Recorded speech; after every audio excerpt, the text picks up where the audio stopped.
Good afternoon, David Creel.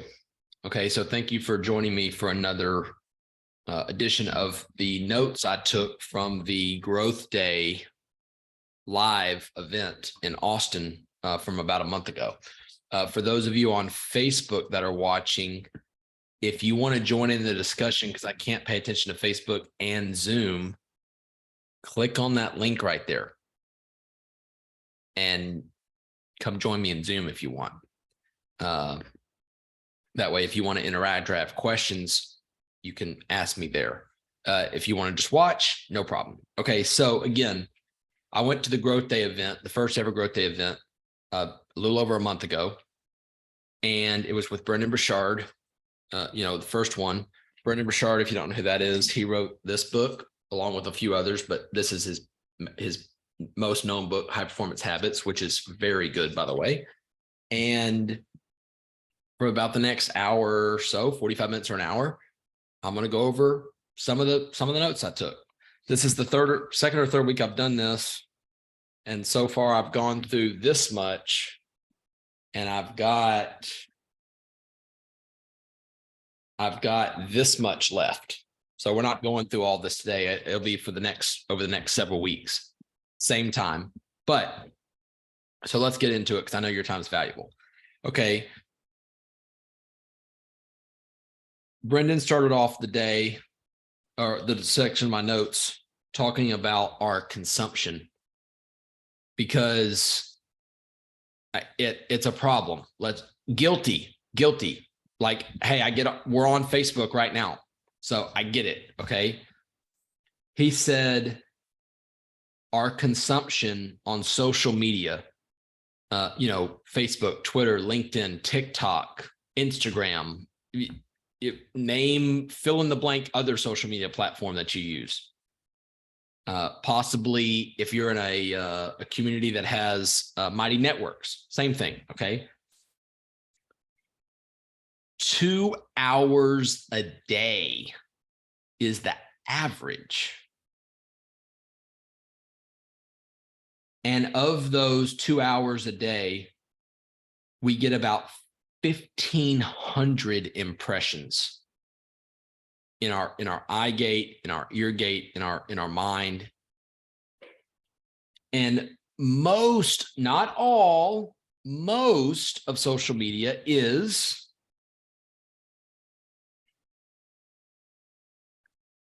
judgment, comparison, comparing yourself to others, or judging yourself for not being as good as they are, or whatever. Okay. And it's been said that the thief of joy is comparison, because on social media, most times you're comparing your quote unquote terrible life, end quote, to the extraordinary life of whoever you're looking at. But if you notice, most people only put the highlight reels on.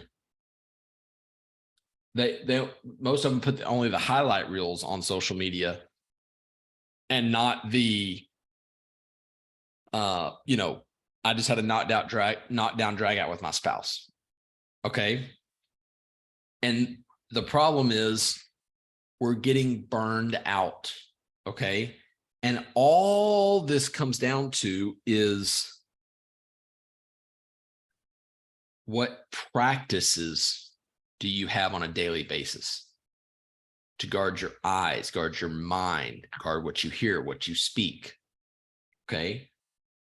He said, anxiety and stress could be mislabeled as readiness. Something to think about.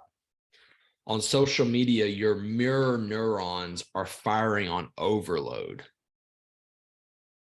Now, if you were here last week when we talked about the 3 kinds of life, caged, comfortable, or charged, the caged and comfortable life, the first 2, you get disconnected from the charged life. So when you consume, you're not creating content on social media. You're always consuming, meaning you're just going like this and scrolling. Oh, hello, Janine. Hello. The soon-to-be Oscar-winning actress from the UK. Yes, hold your applause. Hold your applause. I'll keep your applause. No pictures. No pictures. Okay. So, anyways, when we consume social media all day, that's when you're going like this, or you're swiping or whatever. You're only filling up with stuff. Okay. But the best people use social media to their advantage. They don't consume YouTube, social media too. It's not really social media, but YouTube, you can get, trust me, in the last couple of weeks, I've been down the rabbit hole of YouTube, but I was looking at something, and now that I've got the answer I was looking for, I may not get on YouTube again for another month. Okay. I'm not super involved in YouTube, but the one thing I do, which is a black hole for me, is the watch button on Facebook. Because when I sign on to Facebook, especially on my phone, I see that little red circle. Well, it's like a moth to a flame. I've got to touch it to get that thing off. But then watching a 4-minute video here, a 3-minute video here, a 6-minute video here, you've wasted an hour and you've done absolutely nothing. Because I guarantee you've probably seen those clips at least one point in your life. Okay. But when you're consuming, that's a sign. When you're consuming all the time, that's a sign of the caged or comfortable life, not the charged life. So what I've been doing is, do I get this perfect? 100% no. 100% no. But I'm trying. I'm efforting to get it done. I try to post 4 times a day on social media. But my plan is, I'm going to get in, I'm going to check my notifications, make sure nobody really needs me, which almost never is the case. And it's probably the same with you too. I mean, imagine, and I'll lump email into this too. Let me go back to social media, then I'll come back with email. Okay. Almost never, like I couldn't think of one time in 100,000 times that literally someone's house is on fire and they tag you on social media. Not they say your house is on fire, like literally your house is literally on fire, like it's burning to the ground. Same with email. Email almost certainly has nothing to do with you. It puts you in a reaction mode as soon as you wake up versus a respond mode, because you're always in someone else is trying to get your attention for whatever. Okay.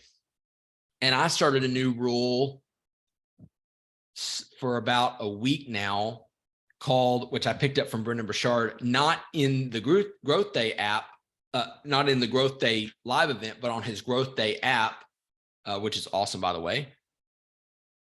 And I have a link if you want to check it out. I have a link for that too. But anywho, his 11 a.m. rule is he does not check email before 11 a.m. Not a single time. He does not check it. And if you're like me, sometimes I'm just bored.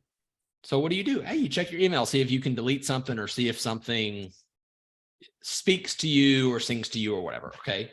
But most of your email almost certainly is someone else's agenda, not your own agenda. Mm-hmm. Almost always. So Sunday, I checked my email at 11 a.m. and I didn't check it. I didn't even open it the rest of the day. And the longer that I'm going where I'm enforcing that 11 a.m. rule, the draw to always check my email just to basically delete something or put it to spam or whatever is getting less and less every day.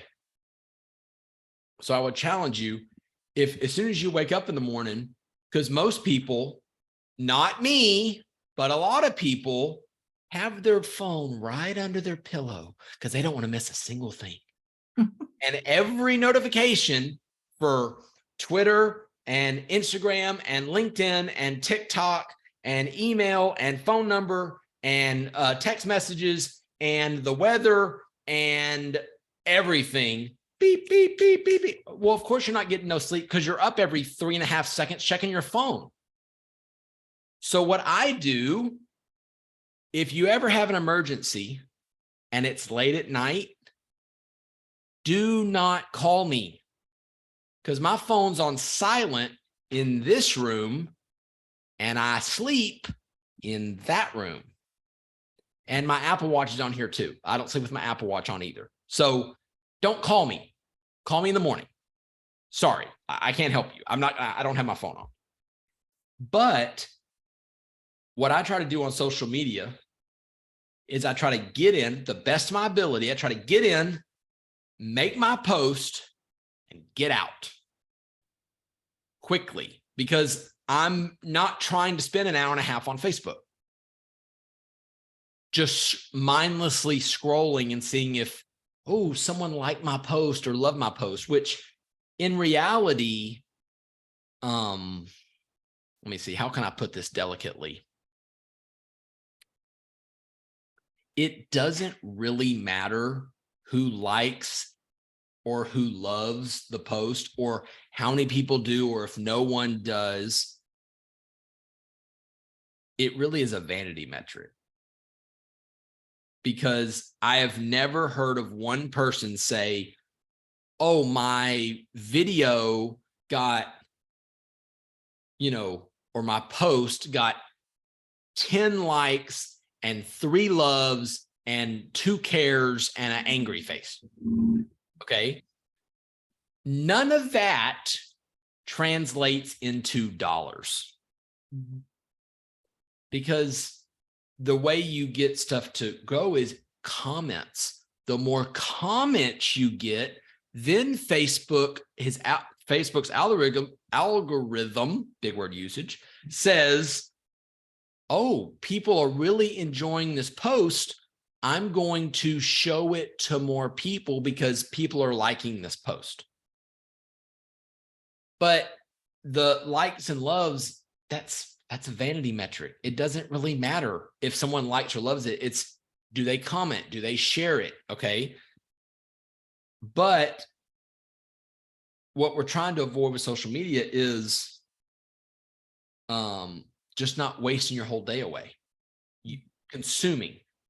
If you want to create, that's different, where you're creating content, creating value for people. Like Janine on the call, she's a wizard at making social media posts that gets a lot of interactions. I mean, everyone she posts gets, 3 comments, 4 comments, 8 comments, 15 comments, 57 likes, loves, the whole deal. I mean, Facebook's exploding every time she posts one. Okay. But she knows this because she works with me. And she does, I think, a little bit better than I do, especially in the post part. But she gets in, creates, gets out, not just mindlessly scrolling for hours and hours and hours. Okay. The goal is to make it a practice, not perfection. Because if it's got to be perfect, you're never going to do anything because it's always never going to be perfect. Unless you're writing the Bible, which you're not, because we have the Bible. It's not going to be perfect. Get it to B+ and ship it. B+ is good enough. Okay. Then he said something funny. I don't remember who he was talking about. He said this person, I don't think he gave the name of this girl, but he said, if I said her name, you would know who it is. Okay. So whoever, fill in the blank of whoever that is, some kind of semi-famous person. Okay. He thought it was funny. He said, I followed her. And then he said, with permission, of course. like he wasn't a stalker, you know. So then he gave it's whiteboard time. Okay. So he gave a triangle of what we're all searching for. Okay. So in the top one is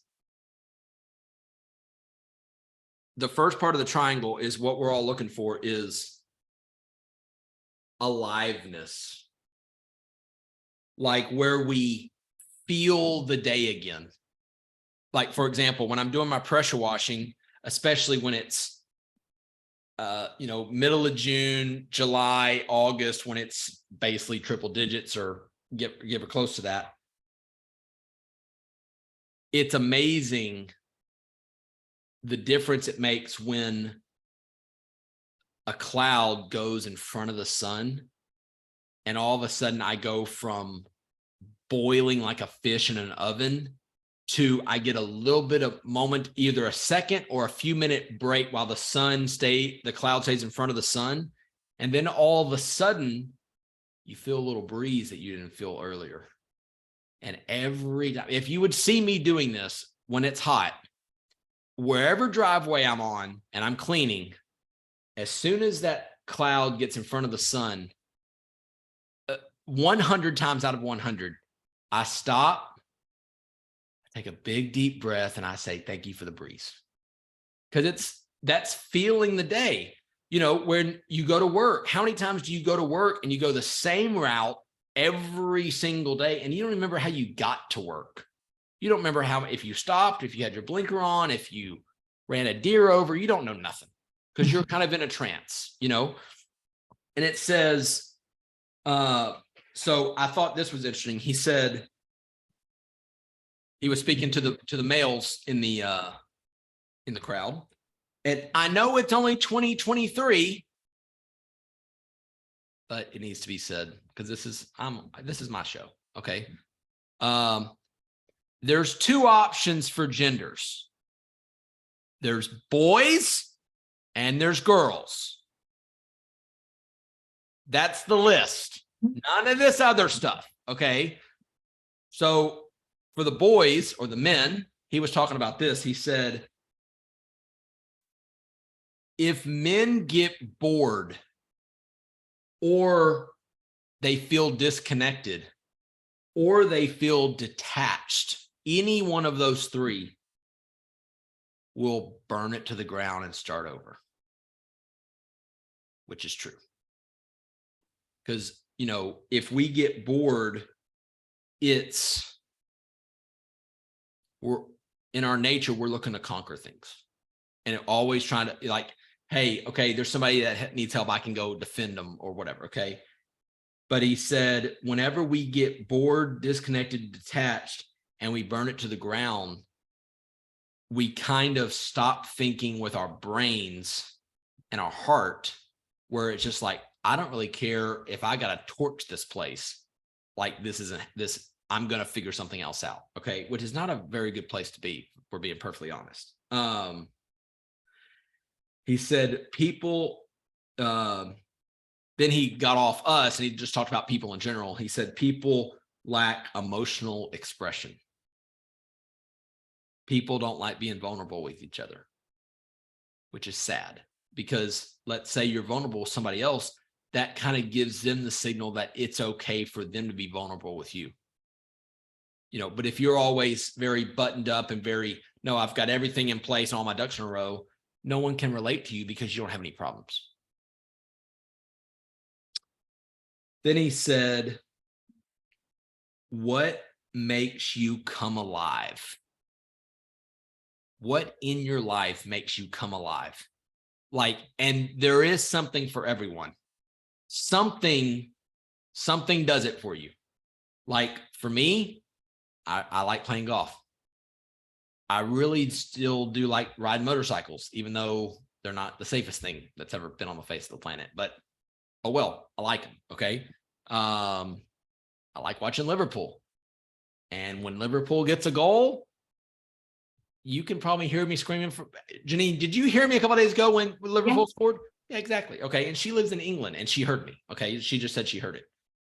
So it's, then he gave a chart and he said,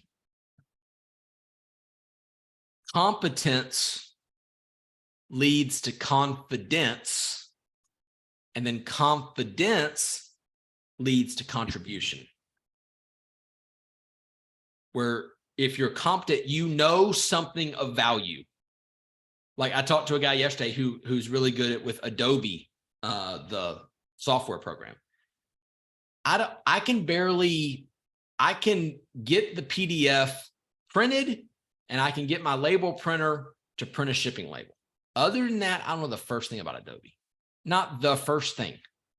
But this guy's probably forgotten more about Adobe than anyone will know in their whole life. Okay, so he's competent in that, which leads to his confidence that he can help people and then he can contribute and make their lives better.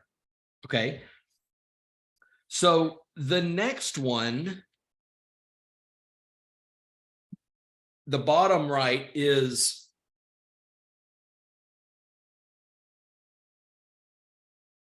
hold on, here we go. Meaningful pursuits. Okay, this is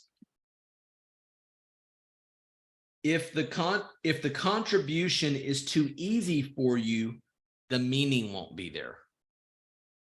If you don't have to struggle a little bit for it to go get what you have, you're not going to appreciate it. If something's just given to you, we tend not to value things that are given to us. Like, you know, for example, our bodies are given to us and our brains. Well, how many times do you, not grateful for what you do have? The ability to walk, the ability to talk, your senses. We kind of take those for granted because they kind of came with the package. Like everybody can do all that, for the most part. Okay. And he said, drive for something that matters to you. Like we've all heard the phrase, I'm going to make this happen, or this is going to happen, or I'm going to die on the hill trying.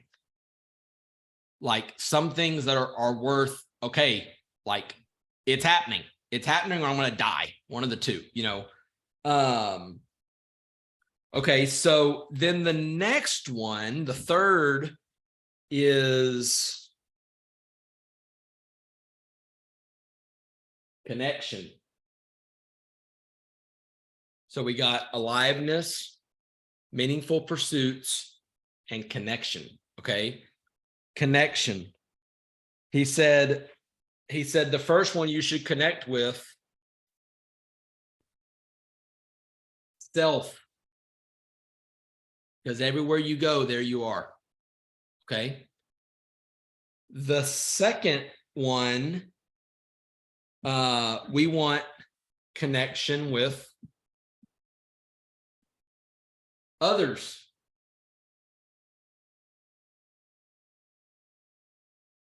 And the third one is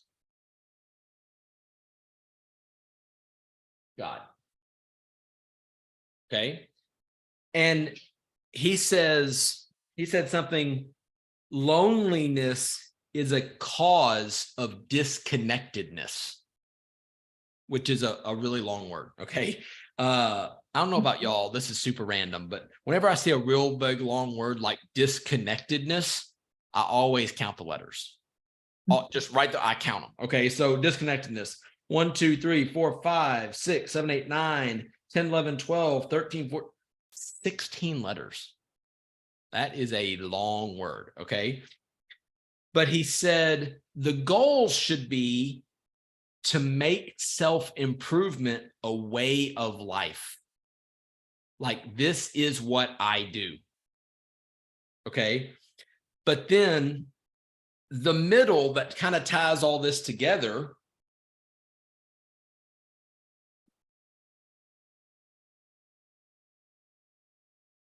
growth.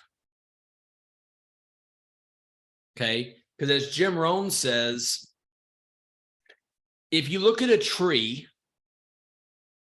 the tree's goal is to grow as big and as tall as that tree can grow. They don't care what the other trees are doing. I'm growing up and I don't really care. Okay. But we let the negative influence of other people, their thoughts, their feelings, their emotion, their jealousy, their envy, their bitterness towards us keep us small. And we don't try to go as big as we can get because the pressure or the hate or life, you know. But then he said, with this, he said, the only way you can get this is if you challenge yourself. Because think of it like a person who jumps over the high bar. Okay. I am not built for the high bar. Okay. And most people aren't either. Ideally, you probably need to be kind of tall and really lanky to be able to jump over the high bar, because someone who's, 6'2" or 6'3", who's really tall and skinny is probably gonna be able to jump a little bit higher than someone who's 5'3" and weighs 175 pounds. Okay. That's the way you're built, But the only reason you can jump over the bar, you got to be able to knock that thing off to see, this is something I got to grow on. I got to stretch to be able to get over this bar. Because if you can just always jump over the bar, that's not going to challenge you. If you can just jump over it every time, almost no effort, that's where you grow and you get better. You're like, oh, I need to get, half an inch higher and I can get over that bar. So now the goal is I'm going to get a half an inch. I'm going to be able to jump a half an inch taller, and some of those people can jump 8.5 foot. Okay. Well, I'm 6 foot tall. So that means they could jump clear over me and not touch me, which is impressive. Not going to lie, Okay. So then he said,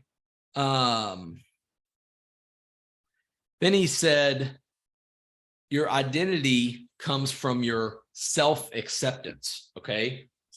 So this is, I don't know if all this is going to fit, but we're going to see. He said there's dominant frames of self-perception.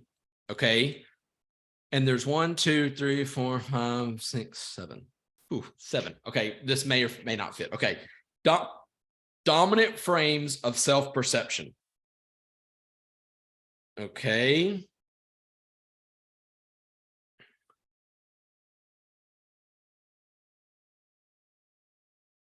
Are you beat down or are you built up? Okay. The beat down is everything's against you. Like, I just can't catch a break. Everything's against me. The whole world's against me. And, you're laying down. You can't really get up. When you're built up, that's where you feel the day again. Like, hey, I got a little knock here, but I'm going to make this happen. Okay. The next one is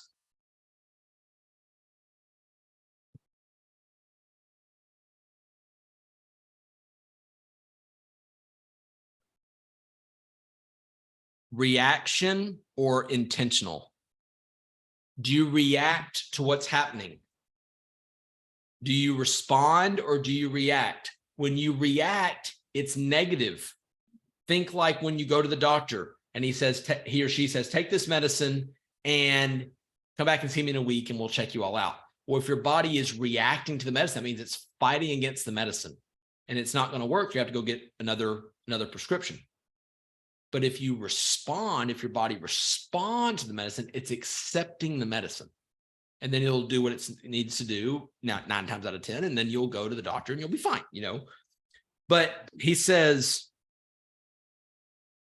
when you're in reaction mode, which is what you do when you get on social media and email as soon as you wake up in the morning, because your brain's kind of in a weird state.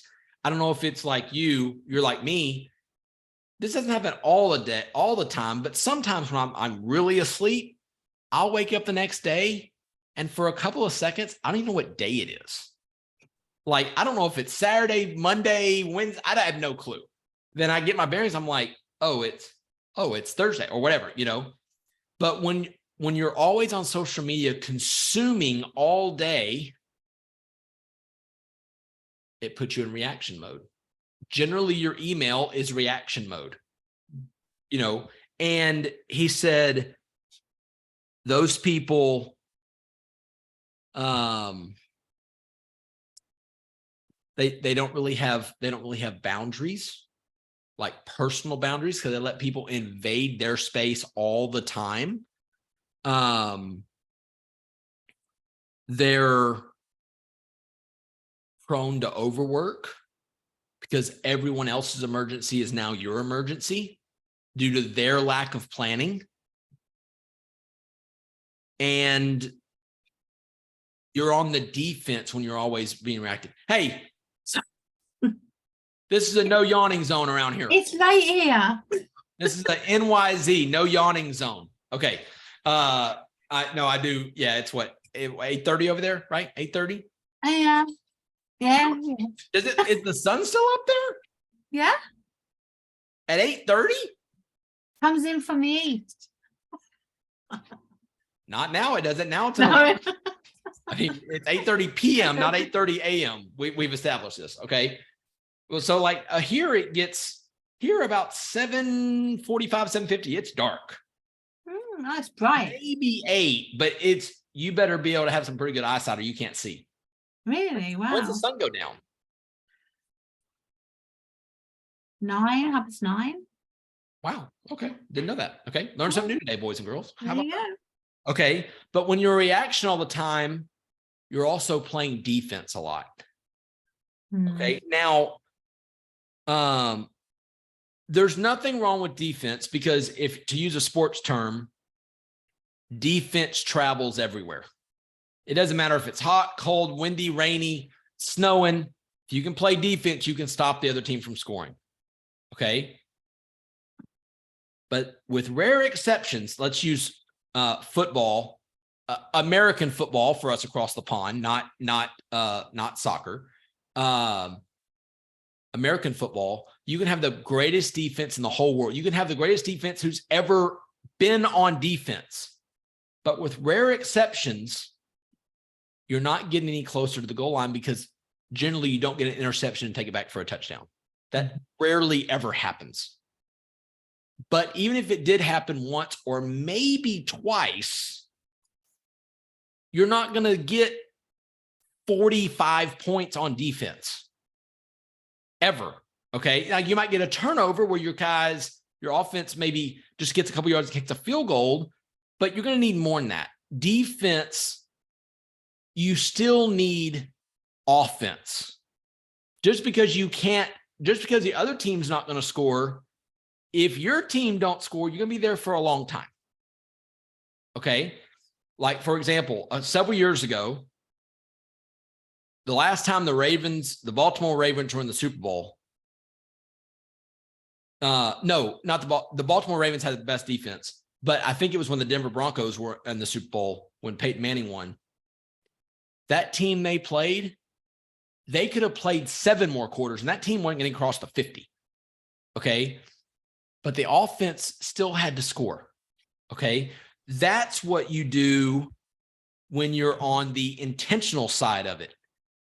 You don't play defense, you play offense. You're on the attack. You know, most times whenever stuff happens, yeah, sometimes you need to get your shields up and you need to play defense. But then you can't only play defense, you need to play some offense too. And it's like, no, we're going to take this ball and we're going to go score.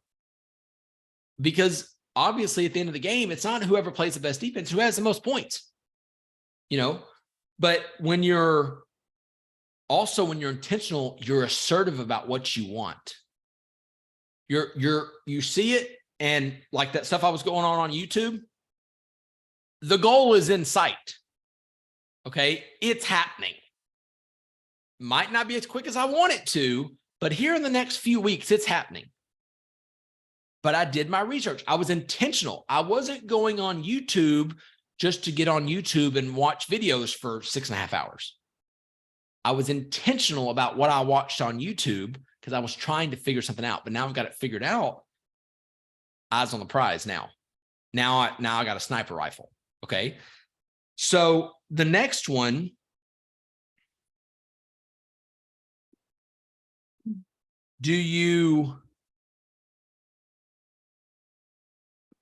again, this is the dominant frames of self-perception.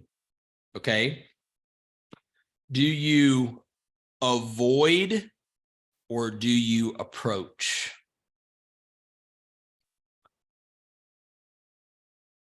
Avoid. Let's start with the easy one first. Okay. Avoid. Okay. Who's ever avoided anything in their whole life? Exactly. And if you're not raising your hand, you're probably lying to yourself. That's okay. Avoid.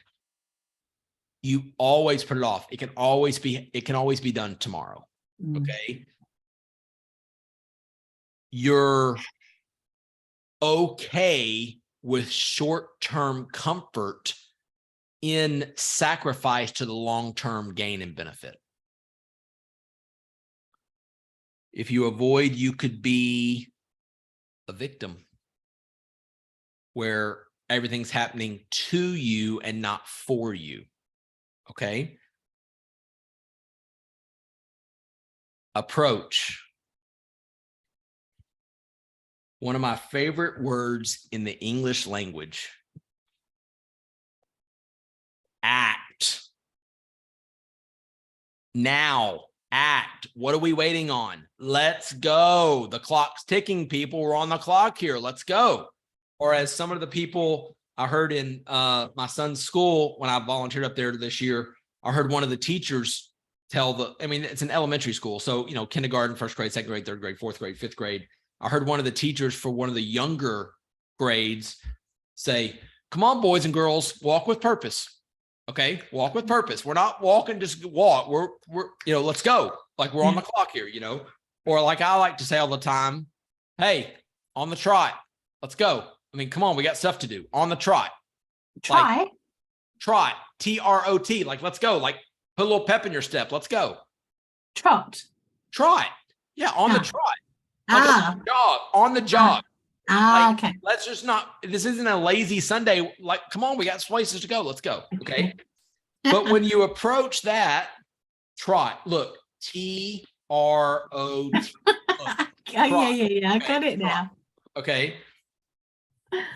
But whenever you're on that, that's more offensive, not offensive. Offensive, like offense, defense, not like you're triggered. Oh, triggered. Oh, okay.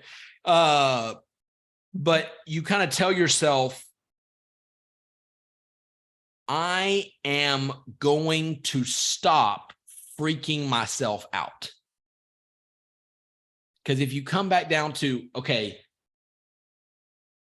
whatever we're probably imagining, more than likely is not even going to happen in the first place. There's no point worrying about something that's 6 weeks away. Because a lot can happen. We could be at World War III in 6 weeks. We could be at World War III in the next 6 minutes. Side note, I really hope we're not. Because about 5 minutes this way from me or that way from me is a bunch of refineries and the Houston Ship Channel. Uh-oh, he gone. Okay, so if that happens, like mushroom cloud, it's over.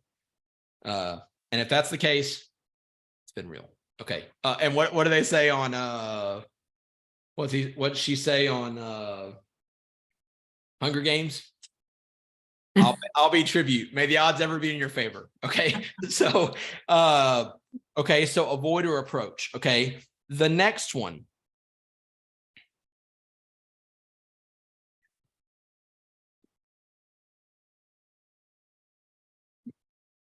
Fear or faith? Yeah. Now, this was pretty interesting. I've never really heard said this way. Like Zig Ziglar said, fear is false evidence appearing real. Like that. Okay. Yeah, I do too. False evidence appearing real. And I think it was maybe Eisenhower, but don't quote me on this, but it was a guy from back in the day. They said most of the stuff that we constantly worry about never happens in the first place. Mm. And then this is unrelated, but similar, fear. Someone said, this might've been Churchill, but I could be wrong. Somebody said, if I could kick the person in the pants most responsible for my problems, I wouldn't be able to sit down for a week. Yeah. Okay. Because most times we're our own worst enemies, you know. Absolutely. But with fear, he says, most fear is poor management of the mind and thoughts, which was pretty good, I thought. Hmm. Okay. Then faith. Okay. Positive. You're confident it's going to work out given enough time. Faith's a superpower where you don't know how it's going to work out, but you know it's going to work out. That's the everything happens for me and not to me, for my good, for my benefit, for the benefit of others, not to me. Like I have nothing, like my hands are tied and there's nothing I can do. Okay. And then the fear comes into, I have to go do whatever. Okay. But do you? Do you have to do whatever you say you have to go do? The answer is no, you don't. Not that there won't be consequences if you don't, but like how many times do you say you wake up on a Monday and shockingly enough, Janine, isn't there 7 days in the calendar where you live or is there 8? Definitely 7. 7. Okay. So it's like, count with me, Sunday, Monday, Tuesday, Wednesday, Thursday, Friday, Saturday, someday, one day, the next day. Oh, there's not 10? Oh, there's only 7. Okay. So same in the UK as it is over here on this side of the pond, 7 days in a week. Yeah. Okay. But shockingly enough, even in the UK, and even if my friend Paul from Australia watches this on Facebook later, or whenever time it is in Melbourne right now. Hi, Paul. It's Monday comes after Sunday. And there's really not an exception to this. This is the way it is. And as Jim Rohn said, which I love, he said, this was how it was set up. But if you don't like the way that the 7-day calendar works, then create your own planet and do whatever you want over there. But you're a guest on this planet, and that's the way it's set up. But how many times do we start thinking about Monday morning, and having to get up and go to work versus you're a freaking adult. Monday comes after Sunday. That's the way it is. But whenever you, quote, have to go do something, it feels like drudgery. Because what might be better is if you say, I get to, or I choose to. It's a crude example, but it's the best one I have. When I say everything's negotiable, I mean everything. And like, there is nothing that's not, you have to do anything. For example, God forbid, but let's just say, it's a kind of crude example, but it gets the point across. If someone walks up to you and puts a gun to your head and says, do this or take the bullet, you can take the bullet. You don't have to do what they say.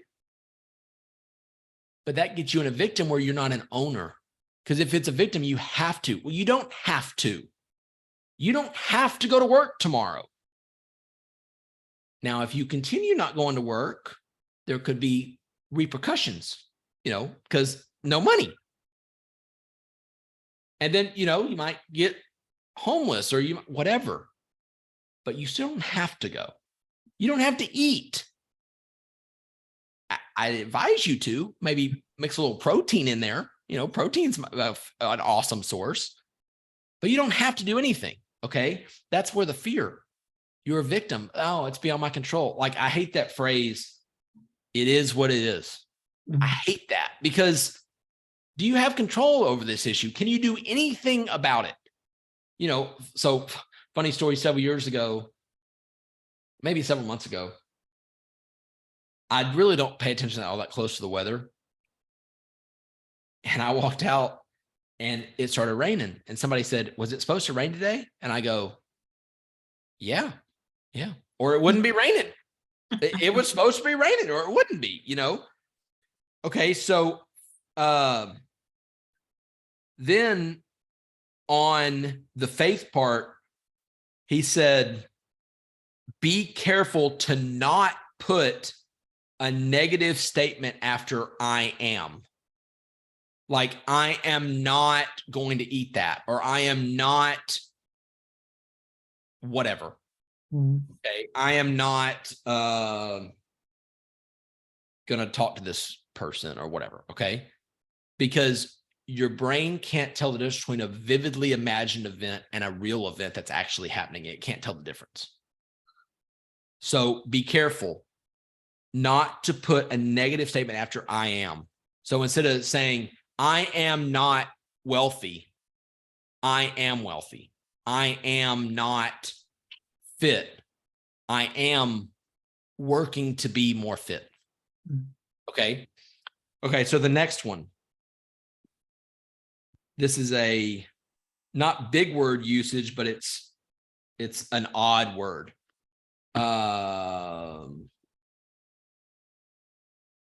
Mimicry or mastery. Mimicry.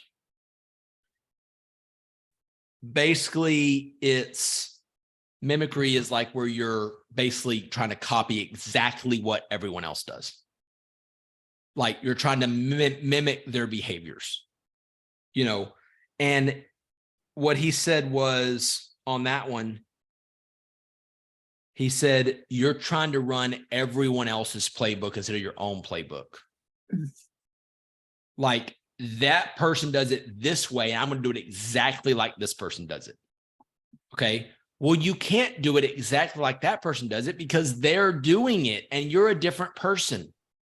You got to do it your own way. Now, he's not saying you can't take the model they use and make it your own, but you can't do it exactly like they do it, because they're already doing that. Somebody said, might have been Oscar Wilde or somebody. He said, you might as well be yourself. Everyone else is already taken. Because you got to put your own kind of special sauce into the mix. Okay. And he said, when you're in mimicry, you don't know you, because you're trying to be someone else, and you're trying to put a mask. You're trying to put their mask on over your face, And then he said, mastery. He said, true mastery. He said, that's when you are winning. Okay. To Charlie Sheen, #winning. Okay. Charlie Sheen. Okay. So this is where I got one of my favorite phrases that I've used a lot since I left this deal. I'm going to write it down. It's so good. Okay.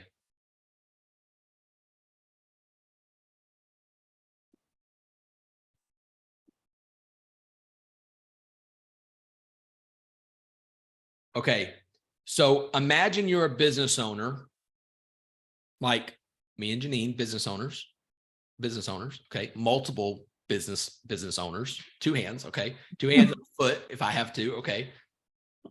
But when someone who's not a business owner comes up and gives you criticism without a solution, okay, like I wouldn't do that.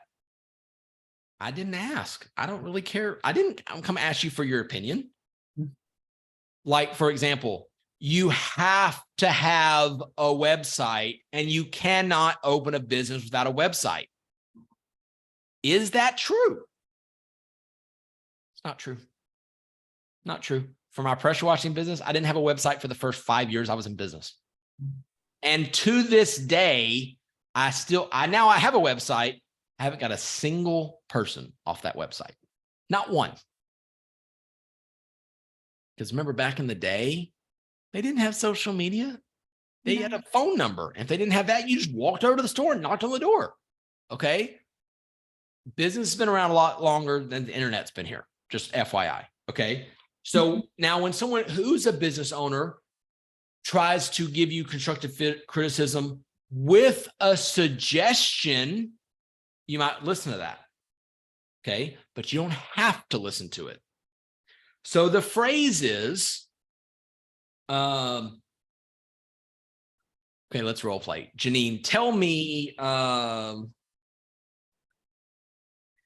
something that, in your opinion, you must absolutely have for a business or it cannot work. Just ask me something off the top of your head. Clients.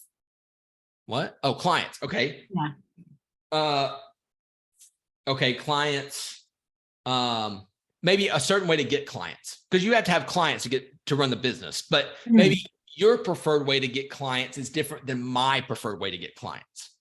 Okay. Okay, so you're saying, oh, I do it this way, you should do it this way, because you're not doing it right. Here's the phrase. That's probably true, but I like it. That's probably true. That's probably true, but I like it. Okay.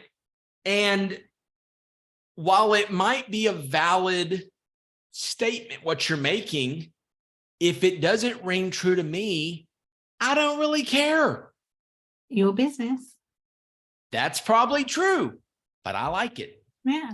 For example, everyone says you can't run your business effectively in this day and time without a Google Calendar or a digital calendar or a Calendly link. Okay. That's probably true. But I like writing mine down. And if it doesn't get written down in this book, it almost certainly is not happening. But if it gets written down in this book, it's almost certainly happening. Because I look at this thing all day.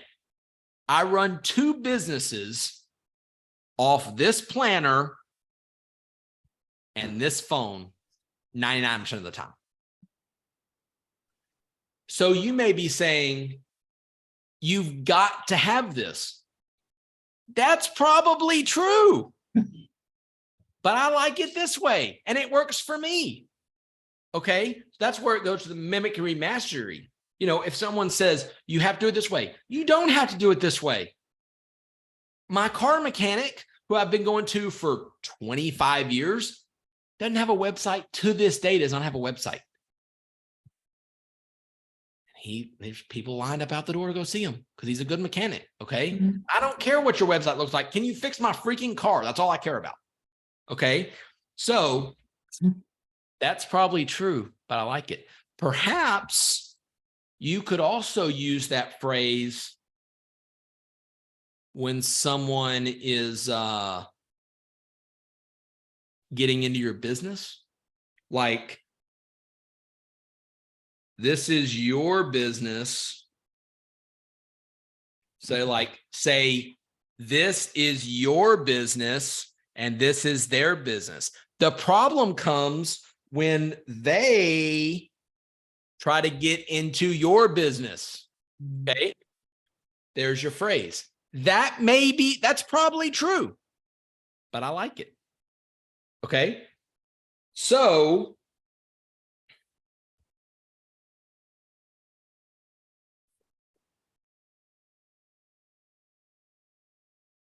whenever the stuff on the bottom happens, stay in your lane, bro. Stay in your lane. You handle your business and I'll handle my business. And if I have a question or a comment or a concern, then I'll ask you. Okay. That's probably true, but I like it. Okay. Now there's two more. Ooh, time is flying by today. Okay. Let me get this out of the way. Okay. So the next one.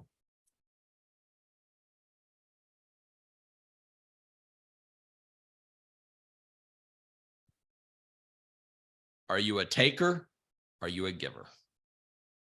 Take and give. Take, pretty evident. It's whenever you take, it's generally all about you and you don't have any concern for anybody else. You're only looking out for number one. Okay. Give. Then he said, when you give of your authentic self, that's the most important. Okay. And then the next one is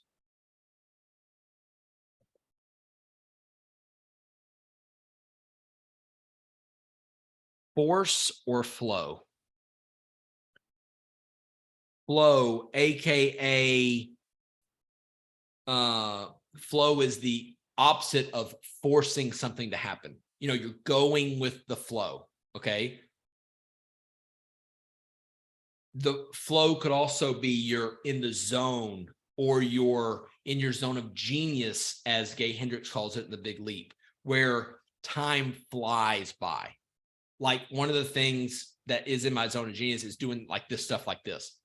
I can't believe it's been 56 minutes. It's felt like it's been about 15. Okay. And I looked at the clock just now. I said, oh my goodness, I got to wrap this thing up pretty quick, you know? But when you're in flow, here's the key word about flow. Go, act, make something happen. Make the smallest possible step that you can imagine happen. Because you can always do the next smallest possible step. Always, always, always, always. Okay. So that is it. Okay. So we got beat down or built up, reaction versus or intention or intentional, avoid or approach, fear or faith, mimicry or mastery. That's probably true, but I like it. Take or give, force or flow. Okay, that's the dominant frames of self-perception. And then he said, how are you interpreting yourself when you see each one of these? Are sometimes you're on this column, or is sometimes you're on this column? Okay. Ideally, you want to be on this column as much as possible, because this is the offensive column and this is the defensive column. Okay. So, then he said, he closed out the day and he said, take the smallest possible step. Take the step right now with what you have and go. You may not have this, but I do have this and this can work. For example, if you have the internet and you have one of these in your phone, in your pocket, you have a supercomputer in your pocket. What are you waiting on? Hit Facebook and hit the live button and see what happens. You know, so far in the 3 or 4 weeks I've been doing this, we've gone through Brennan Burchard opening, and then Ed Milet, which gave fire talk. Okay. And then last week, we walked over some other stuff from Brendan Burchard. And this one was all this stuff the last 3 weeks or 4 weeks or how long I've been doing this. In the conference, it was a 4-day conference, Thursday, Friday, Saturday, and half a day Sunday. We're not even to lunch on the second day yet. Next week, Jamie Kern Lima we're going to go over what she said. If you don't know who Jamie Kern Lima is, you might have heard of her company. It's called It Cosmetics. Basically, her story is she had, what's it called when your cheeks get real red? Oh yeah, rosacea. Rosacea. Okay, so she was she was an anchor or a reporter for like a news station up in Seattle or something. The makeup they kept putting on her, which you'd assume is professional makeup because it's on TV, it kept cracking like clay. And you could see, because apparently with rosacea, it's like, it just comes up. Like there's nothing you can do about it. It just, when it starts, you got to kind of deal with it, you know? So she created makeup that doesn't crack when you have that. It's called It Cosmetics.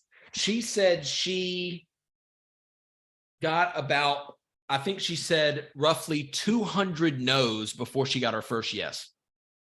200. Most people quit after they get 3.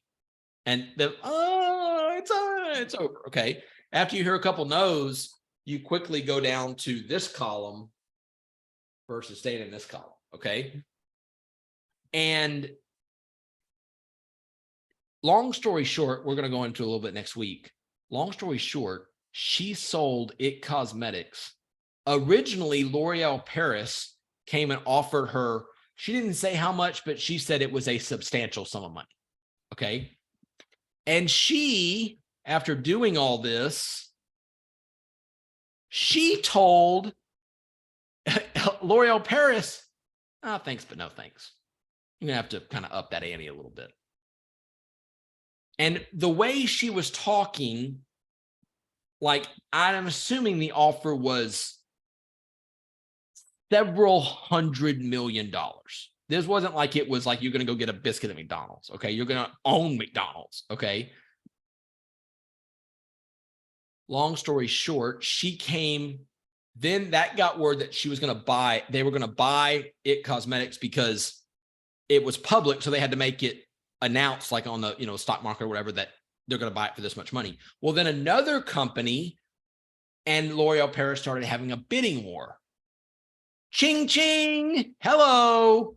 Pay the lady. Okay. So long story short, she sold It Cosmetics to L'Oreal Paris. Hold on. This is right. This is chart worthy. Let me write this down. Hold on.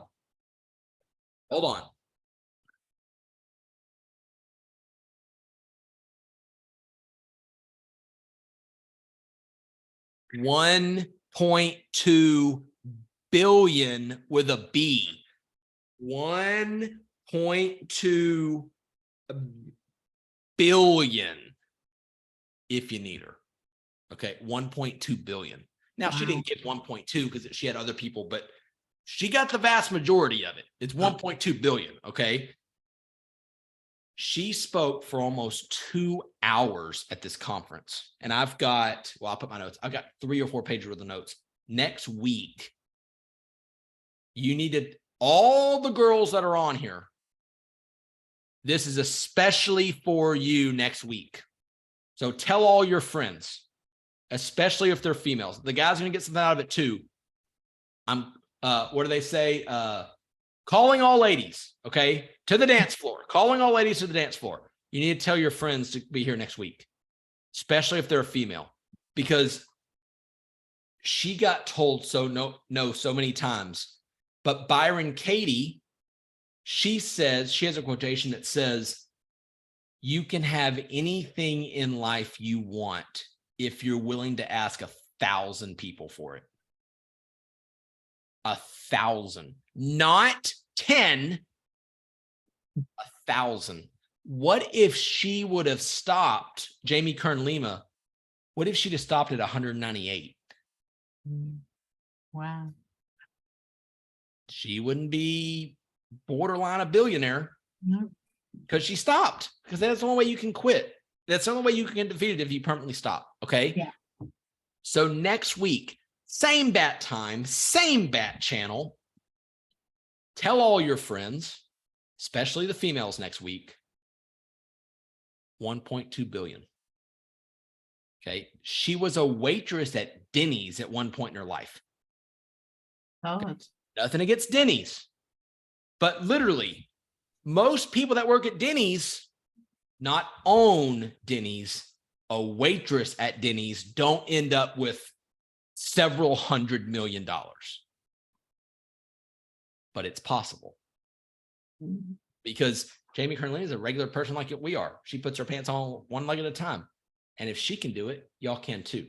Okay. So with all that being said, very briefly, if you've liked what you've heard today, in the chat on Zoom and on the Facebook page, I put a link to a book club I'm starting. We officially start a week from today. We officially start. It is going to be awesome. One of us on the call has joined me already. Miss Janine. Me? You. And what we're going to do is that link I put it in has all the info about it. There's a little video, and then there's a green button you can sign up for a month, and there's an annual button you can sign up for the year. And we're going to go through a book a month. And I'll give you a little secret. The first book we're going through, because Zig Ziglar said you got to be before you can do, and do before you can have. I mean, you got to be the right person mentally, spiritually, physically, emotionally, in order to do the right things in the right way at the right time in order to have what you want. So just between me and you, can y'all keep a secret? The first book we're going through, you got to be before you can do. The only book I'm aware of that teaches you how to be better, The Ultimate Coach. This is absolute. This right here will change your whole freaking life. This is a bargain for the whole year. This right here is going to be worth the price of your investment. Okay. And on this one, I recommend getting the physical book. You can get it on Audible, but I recommend getting the physical book. And that video that I put the link in will tell you why. Okay. So if you have any questions about that, the video's pretty self-explanatory. It's not anything complicated. Okay. We're going to meet once a week, once a month, and we're going to discuss what we have. The book club, the point of the book club is not to read the beat. The point is to read to implement and change our life. Okay. So tell all your friends. Janine, do you have any questions for me?